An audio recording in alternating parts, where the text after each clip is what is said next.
देखिए क्या होता है नेताजी का हाल। आपके शहर में आ गया है एनडीटीवी इलेक्शन कार्निवाल।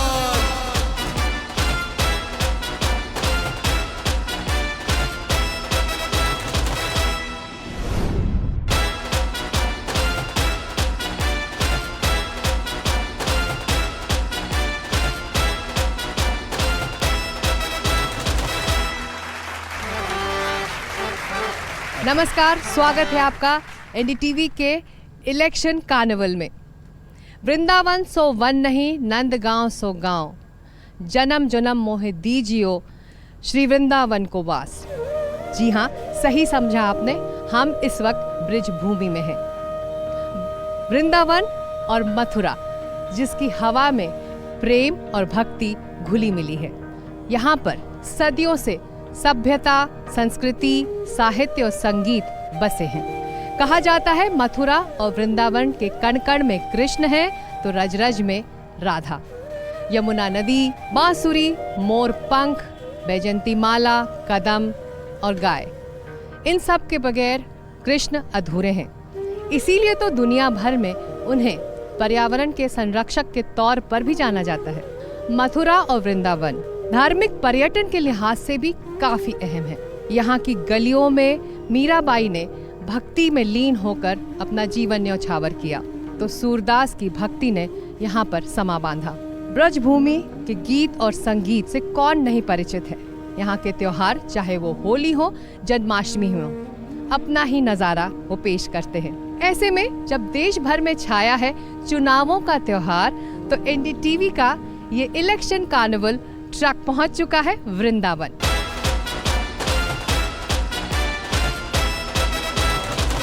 यहाँ के चुनावी खुमार का जायजा लेने के लिए और ये जानने के लिए कि राजनीति और भक्ति क्या साथ साथ यहाँ चलती है और चुनावों को लेकर यहाँ कितनी सरगर्मियां हैं। राजनीति के लिहाज से ये सीट काफी अहम है। यहाँ पर अभिनेत्री हेमा मालिनी, जो बीजेपी से सांसद बनी, तीसरी बार यहाँ पर चुनाव लड़ रही हैं। यहाँ पर मुकाबला और समीकरण इसलिए भी दिलचस्प हो जाता है कि जिस शख्स को साल 2014 में हेमा मालिनी ने यहाँ से हराया था, आरएलडी के जयंत चौधरी, अब वो एनडीए के साथ हैं और बीजेपी के लिए वोट मांग रहे हैं। तो राजनीति पर भी विस्तार से चर्चा होगी यहाँ के स्थानीय नेता और लोगों से। लेकिन क्योंकि हम ब्रजभूमि में हैं और भक्ति और संगीत से सराबोर ये पूरा समा है, तो शुरुआत भक्ति संगीत से ही। महाराज जी, जैसे कि हमने शुरुआत पे कहा कि इस भूमि की हवा में भक्ति और संगीत रचे बसे हैं, तो ऐसे में हमारे दर्शकों को, यहाँ मौजूद ऑडियंस को, इस कार्निवाल से जुड़ने वाले लोगों को कौन सा ब्रज लोकगीत आप सुनाएंगे? आपके लिए, पूरी टीम के लिए, जो आप भाग्यशाली हैं जो श्रीधाम वृंदावन में पधारे हैं। वृंदावन में आना ही बहुत बड़ी बात है और ये यहाँ के ब्रजवासियों का आशीर्वाद लेना ये और बड़ी बात है। ब्रज 84 कोस की परिक्रमा एक दे, तो 184 जोन के संकट हरि हर ले। ये श्रीधाम वृंदावन है। और जब वृंदावन में आप आएंगे तो क्या सुनाई देगा? बोलो ना, राधे राधे, जोर से बोलो, राधे राधे। वृंदावन सो बन नहीं और नंदगाम सो गाम, बंसी बट सो बट नहीं, श्री कृष्ण नाम सो नाम। टेढ़े टिपार कटार किरीट की, माग की पाग की धारी की जय जय, कुंडल झाई कपोलन पे मुस्कान सुधीर प्रहारी की जय जय। रासेश्वरी दिन रैन रटे, यही मोहन की बनवारी की जय जय, प्रेम ते बोलो बोलत डोलो, बोलो सी बांके बिहारी की जय जय। बोलिए बांके बिहारी लाल की जय, राधा रानी की जय। ये वृंदावन की लीला मत समझे गुड़ को चीला, यहाँ तो ऋषि मुनि गए हार, रहते जा राधे राधे, यहाँ तो ऋषि मुनि गए हार, रहते जा राधे।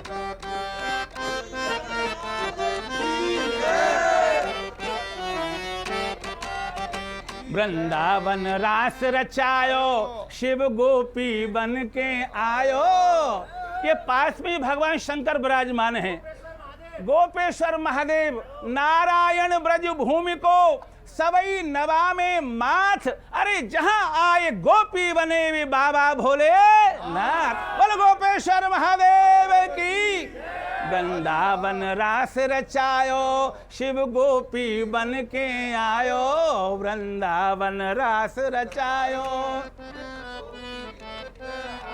अज गोपेश्वर कियो बिहार, रहते जा राधे राधे, और गोपेश्वर कियो बिहार, रहते जा राधे राधे, राधे अलवेली सरकार, रहते जा राधे राधे। यहाँ पर जो मौजूद हमारे दर्शक ऑडियंस हैं, सबने बहुत यहाँ पर भक्ति में आपने इनको लीन कर दिया। लेकिन ये बताइए, चुनावी मौसम है और हमारा इलेक्शन कार्निवल है, तो चुनावी उत्सव से हम जुड़ने यहाँ पर आए हैं, तो उसका कुछ रंग है वृंदावन की भूमि पर? वृंदावन इस समय उस रंग में सराबोर है। सब लोग उत्साहित हैं, जल्दी से जल्दी वो तारीख कब आए जब हम अपना वोट डालें। सब तैयार बैठे हुए हैं। हाँ जी, तो भक्ति और राजनीति साथ साथ चल रही है। राजनीति में भक्ति होनी चाहिए, भक्ति में राजनीति नहीं होनी चाहिए। राजनीति में भक्ति होनी चाहिए, तो फिर सफलता मिलेगी सभी को, सबको आनंद आएगा। बहुत खूब आपने वक्त निकाला, शुक्रिया एनडीटीवी के इस कार्निवाल से जुड़ने के लिए। बहुत बहुत धन्यवाद आपका। ब्रजवासी भैया को सबको जय श्री कृष्ण, जय जय श्री राधे। तो लोकतंत्र का पर्व मनाया जा रहा है, इलेक्शन कार्निवल है, इसलिए ज़रूरी है चर्चा राजनीति की भी हो। तो मेरे साथ यहाँ पर आप दो खास मेहमान योगेश द्विवेदी जी हैं, जो वरिष्ठ स्थानीय नेता हैं बीजेपी के, और साथ ही सोहन सिसोदिया पूर्व जिला अध्यक्ष हैं। आप दोनों का स्वागत है एनडीटीवी के इलेक्शन कार्निवाल में। Thank you ma'am. तो शुरुआत आपका भी वृंदावन के सभी ब्रजवासियों की तरफ से स्वागत। बहुत शुक्रिया, बहुत शुक्रिया, बहुत शुक्रिया।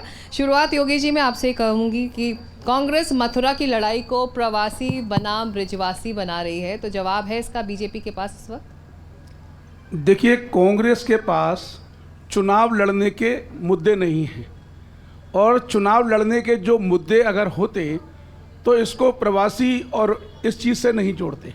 जनता के मुद्दे नहीं हैं, लोकल मुद्दे नहीं हैं। आदरणीय हेमा जी कौन कहता है कि बाहर की हैं? राधा का जो स्वरूप है, कलाकार जब अपनी कला का प्रदर्शन करने कहीं जाता है तो जितने भी श्रोता वह खड़े होते हैं वो इस चीज़ को पॉइंट आउट नहीं करते हैं कि ये कलाकार बेंगलोर से आया इसलिए हम ताली नहीं बजाएंगे। वृंदावन के अंदर में आकर के कोई भी आता है, जैसे उदाहरण के तौर पे आप आई हैं, तो आप इस समय जब तक हम आपका इंटरव्यू लेंगी, जब तक आप ब्रजवासी हैं, आपकी छाप ब्रजवासी है। ऐसे ही यहाँ की लोकप्रिय सांसद श्रीमती हेमा मालिनी जी मथुरा की जन जन की प्रिय हैं। इसका जवाब कांग्रेस के पास है, सोहन जी। देखिए, ऐसा है, हेमा जी मुंबई में रहती हैं। 10 साल के अपने प्रतिनिधित्व काल में मथुरा जनपद में उन्होंने कोई कार्य नहीं कराया। आप जनता से पूछ सकते हैं कि सांसद कैसा हो। आम वोटर की इच्छा होती है कि हम सरलता से उनके पास पहुंच सकें, अपनी बात को, अपनी समस्या को रख सकें।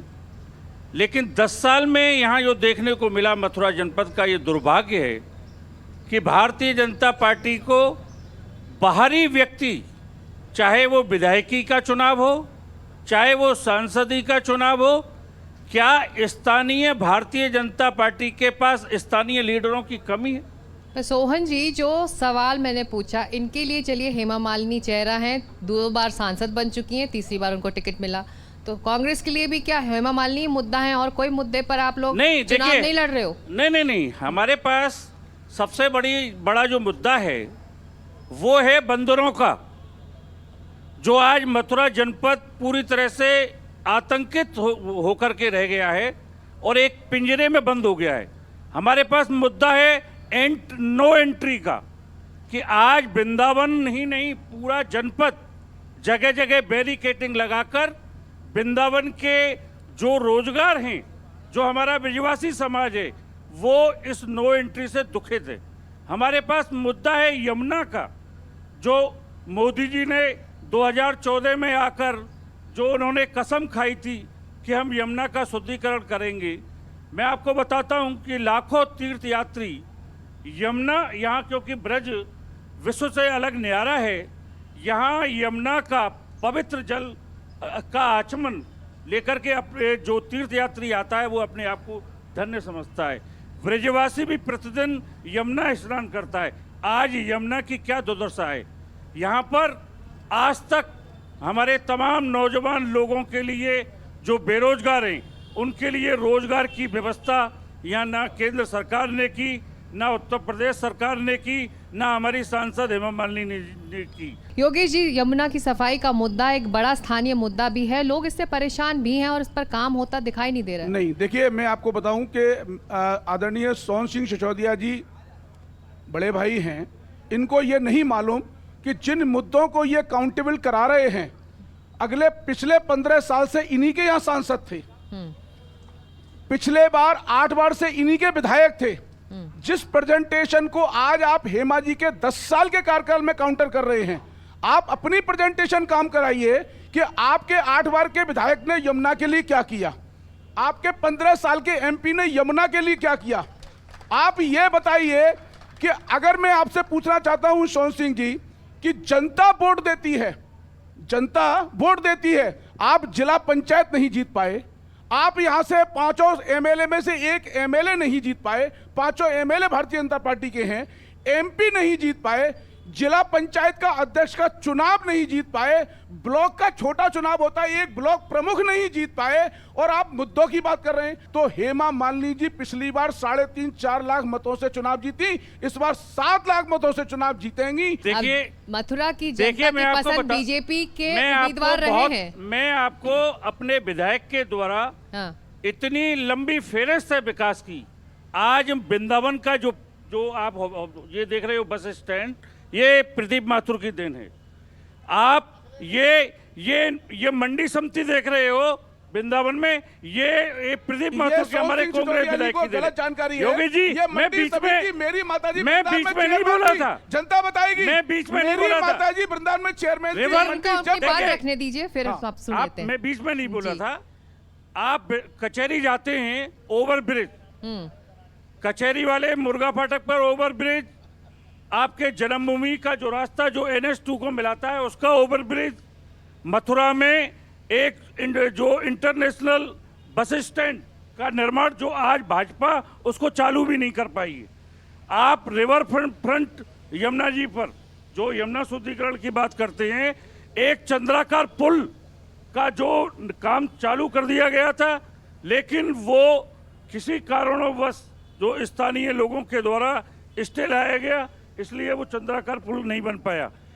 विकास, सड़कों का विकास, जो भी विकास है, इतना काम हुआ तो फिर आपके उम्मीदवार जीत क्यों नहीं पा रहे हैं? जो भी विकास है वो केवल कांग्रेस के विधायक के द्वारा यहाँ विकास है। फिर भी जनता आपके उम्मीदवारों का चुनाव फिर क्यों नहीं करती है? यही सवाल है मैडम।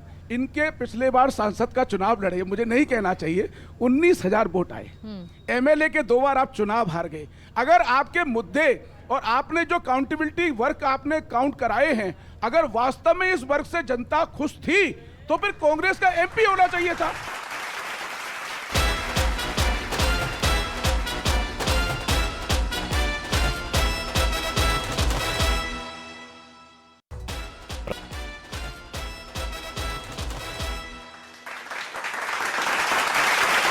स्वागत है आपका एक बार फिर एनडीटीवी के इलेक्शन कार्निवल में। और अब बातचीत का दौर हम और आगे बढ़ाते हैं।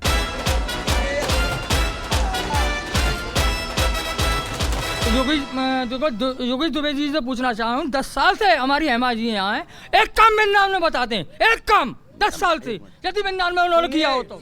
आपके लिए मुद्दे क्या है, क्या मुद्दे हैं जिसको लेकर? मुद्दा है राष्ट्रवाद, देश की सीमाएं सुरक्षित रहें, पूरे हमारे भारत में कहीं दंगे कहीं फसाद ना हो, उसके लिए हम राष्ट्रवाद के लिए वोट करते हैं बस। देखिए, समेकित विकास के लिए कई सारी चीज़ों की आवश्यकता पड़ती है, जिसमें सबसे पहला है लॉ एंड ऑर्डर। आज यूपी में जो भी ग्रोथ पाथ आ रहा है या जो भी इन्वेस्टमेंट आ रहा है, वो केवल आ रहा है पॉलिटिकल स्टेबिलिटी की वजह से और डिसिप्लिन की वजह से। जहाँ तक राष्ट्रीय मुद्दों का सवाल है, अगर आप लोकल मुद्दों के लिए हेमा मालिनी जी की अकाउंटेबिलिटी फिक्स करना चाहेंगे तो मेरे ख्याल से लगता है उनके व्यक्तित्व के साथ में ये न्याय नहीं होगा।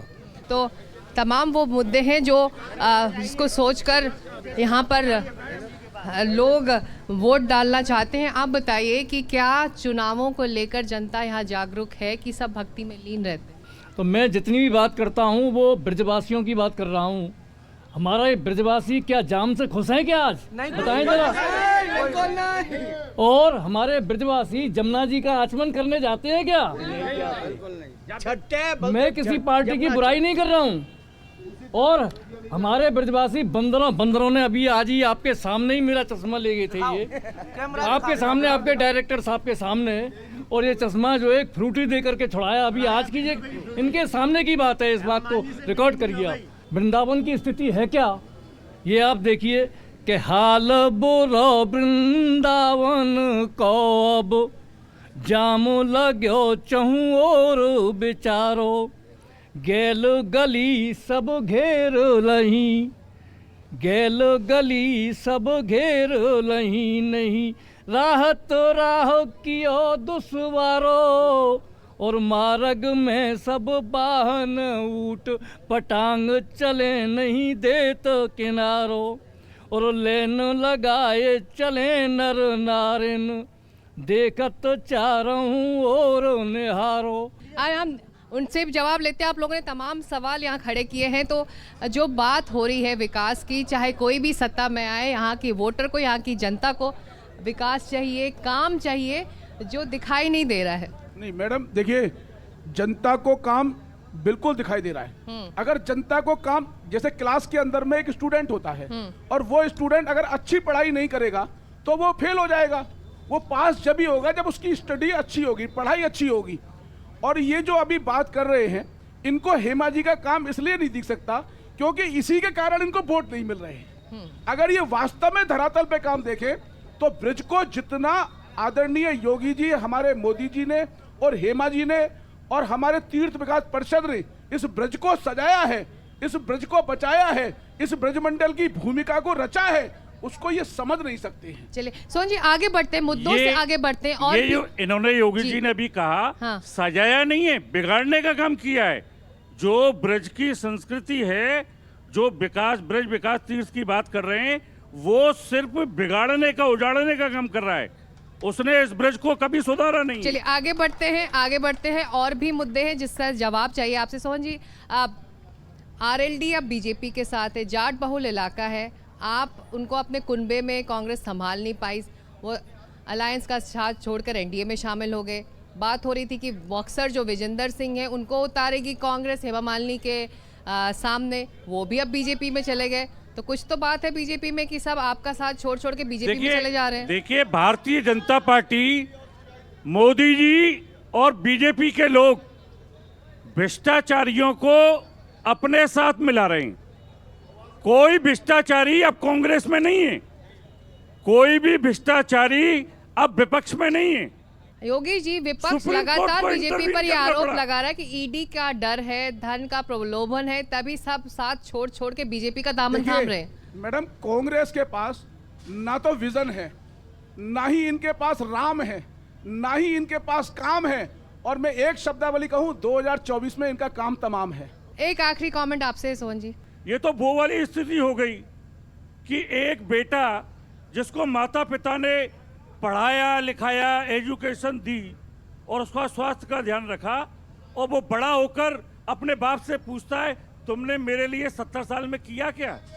आपके वोट नहीं पड़ते तो आप ईवीएम को गाली देते हैं, आपको वोट चलिए, नहीं पड़ते इस- तो आप लोकतंत्र को गाली देते हैं। योगेश अरे जी, आप जनता में अपना भरोसा तो कीजिए। चलिए अब जनता को ये फैसला करना है। उम्मीदवार मैदान में है, कैंपेनिंग हमारा कर रहे जीतेगा हैं। मैडम। चलिए देखना 7 होगा, लाख वोटों वो से नतीजे जीतेगा, वाले बताइए दिन जीतेगा हमको कि नहीं पता जीतेगा? चल जाएगा इस जनता ने 7 क्या। लाख वोटों से हेमा मालिनी जी जीतेंगी। मोदी जी 24 में नहीं आएंगे, चलिए गारंटी है इस बात की। आप लोग 24 मोदी जी में 24 में नहीं आएंगे। ये पंडित योगेश कुमार दुबे जी की ये गारंटी है, गारंटी मोदी है। जी की गारंटी है। सोहन जी और योगेश जी, ये जनता फैसला करेगी।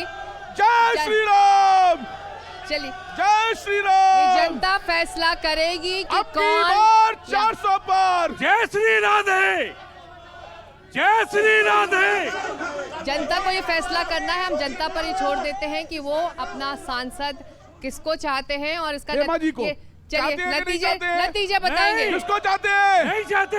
हेमा जी को मेरे चाहते पास हैं कि आपके नहीं? नहीं चाहते। मेरे पास आपके लिए दोनों के लिए कुछ रैपिड फायर सवाल जी। हैं। मैं एक एक शब्द दूंगी, उसका मतलब आपको मुझे बताना होगा, ठीक है? तो मेरे पास 5 वो शब्द हैं, उसके लिए वो आपके लिए क्या मायने रखते हैं।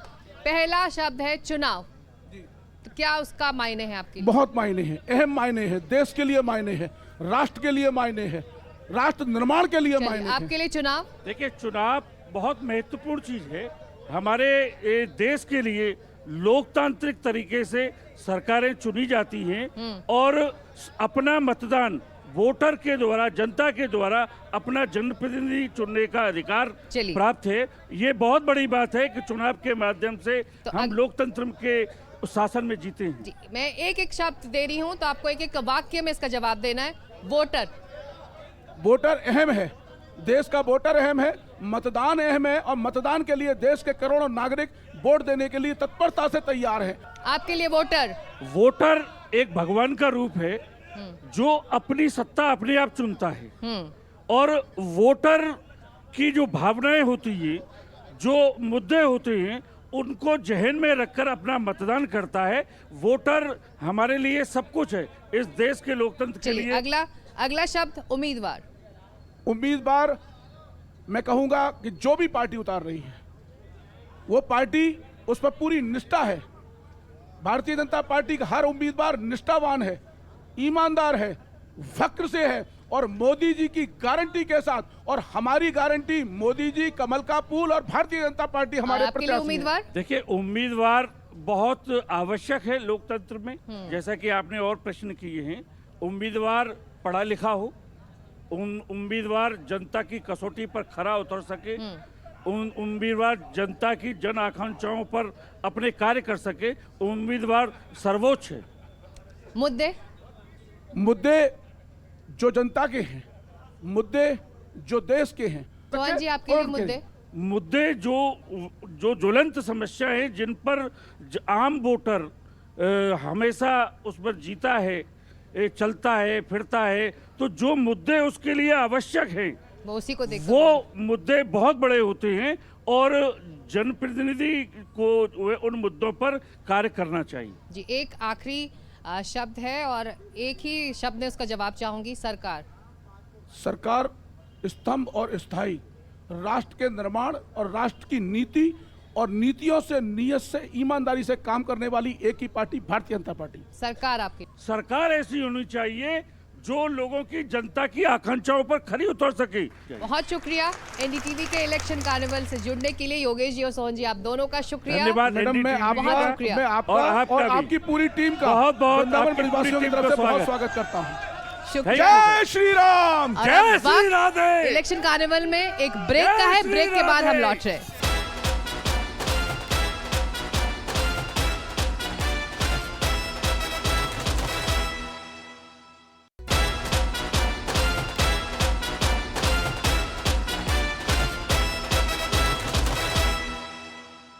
तो एनडीटीवी का इलेक्शन कार्निवाल रंगनाथ मंदिर के ठीक बाहर है, जहां पर इसी तरह रोज यहां पर मेला लगता है। तो एनडीटीवी का ये इलेक्शन कार्निवाल भी आज इस मेले से जुड़ रहा है। यहां पर बहुत सारी दुकानें हैं जहां पर भक्त शॉपिंग करने के लिए आते हैं। चुनावी माहौल है, भक्तों के आने में कुछ कमी है? नहीं मैम, अभी थोड़ा सा अभी क्या ब्रह्मोत्सव गया है ठाकुर जी का, अभी 2 या 3 दिन पहले ही मेला ख़त्म हुआ है। तो इसलिए थोड़ी सी रौनक कम हुई है इस मेले की। कुछ कम हुआ है नहीं, तो बरकरार चलता रहता चुनाव हो ना हो यहाँ पर लोगों का यहाँ बरकरार चलता रहता है, तो भगवान की कृपा है, यहाँ कोई कमी नहीं है। आप यहाँ के स्थानीय हैं, चुनावों को लेकर उत्साह देख रहे हैं यहाँ पे? हाँ, यहाँ पे सब चल रहा है सही से, बढ़िया है, रोज पब्लिक आती है यहाँ पे। किन मुद्दों को लेकर यहाँ पर वोट डाले जाते हैं? क्या वो मुद्दे हैं? आप स्थानीय लोग हैं यहाँ पर के, किन मुद्दों को लेकर यहाँ वोट डाले यहाँ जाते पे हैं? तो विकास के मुद्दे पर ही चर्चा होती है और विकास के मुद्दे पर ही वोट डाला जाता है, ऐसा तो कोई वो नहीं है। लेकिन अभी जो बीजेपी सरकार चल रही है इसमें कार्य भी हुआ है और वो भी काम भी दिखा है यहाँ पे। हाँ, वृंदावन के अंदर, ब्रज के अंदर हाँ कार्य किया है। और जो अनेक सरकार जो आई हैं, इससे पहले जो सरकार आई हैं, उसमें अभी फिलहाल तक ऐसा तो कोई काम दिखा भी नहीं। ये आपकी दुकान है? हाँ जी जी। आप दिखा सकते हैं यहाँ पर क्या क्या बिकता है जो लोग आकर खरीदते हैं? अच्छा, तो ये हमेशा ये बिल्कुल मेला टाइप का ऐसा लगा रहता है? दुकान यहीं रहती है, ये चलता रहता है यहाँ पे परमानेंट ऐसे ही। तो बिल्कुल मेले जैसा माहौल रहता है। पब्लिक खूब आती है यहाँ पे, बहुत अच्छी पब्लिक आती है। तो आपका तो मेला रोज लगता है, लेकिन हमारा चुनावी मेला आज लगा है, तो रौनक यहाँ कम नहीं है। बहुत शुक्रिया हमसे बात करने के लिए। तो ये है यहाँ का रोज़ का मेला जो भक्ति से जुड़ा है और आस्था से जुड़ा हुआ है। लेकिन हम इलेक्शन कार्निवल लेकर पहुँचे हैं चुनावी मेले का जायज़ा लेने के लिए। भक्ति और राजनीति कैसे ब्रजभूमि में साथ साथ चल रही है, इस पर अब नज़र डालेंगे। एक आखिरी सवाल जाते जाते, बंगाल छोड़कर आपने वृंदावन को अपना घर बनाया है, तो चुनावों के वक्त लौटेंगी नहीं वोट डालने? जी अभी पता नहीं कुछ अभी तो जब से मैं वृंदावन में आई हूँ एक बार भी कोलकाता जाने का मौका नहीं मिला। पता नहीं, अगर राधा रानी चाहेंगे, कृष्णा चाहेंगे, कोलकाता जाना पड़ा तो फिर ज़रूर हम तो यहाँ वृंदावन में ही रहेंगे। हाँ जी बहुत शुक्रिया, आपने वक्त निकाला। तो वृंदावन से इस इलेक्शन कार्निवल में आज इतना ही, लेकिन हम इस वादे के साथ जा रहे हैं कि कल हम आपसे ठीक इसी वक्त फिर मिलेंगे राजस्थान के भरतपुर से। तब तक के लिए नमस्कार।